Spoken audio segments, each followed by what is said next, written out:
Passiamo ora a un altro ospite, abbiamo Gianni Sartor, che è il presidente del Parlamento Furlan. È partita la candidatura per le prossime elezioni di questo Parlamento indipendente, no? L'anno scorso noi abbiamo effettuato le votazioni online, praticamente con le preferenze. Siamo ancora uno delle poche strutture che permettono alla gente di votare.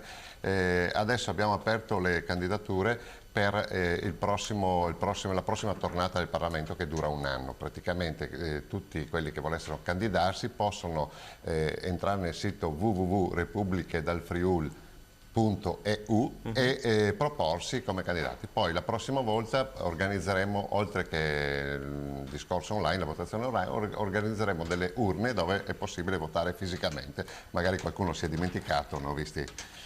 Mi perdoni la battuta, Sì. come modus operandi un po' quello del Movimento 5 Stelle, no? Boh, non direi, no, perché sinceramente... Anche loro entravano nel sito, appunto facevano la candidatura, no? Va bene, d'accordo, però noi vogliamo, l'obiettivo è quello di raccogliere persone, formare dei circoli e farle fisicamente proprio, perché vogliamo vedere la gente, vogliamo insomma... Si ricandiderà? Confrontarsi. Ma non lo diamo per scontato, io ho accettato per quest'anno di fare il frontman, no?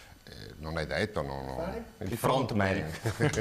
Parlare in italiano? Sì, che il sta in denaro. Il Parlamento friulano si mette anche a parlare in inglese? Ma io sono convinto che sia importante imparare l'inglese che l'italiano. Poi vabbè, diciamo che il sta in denaro. Ecco.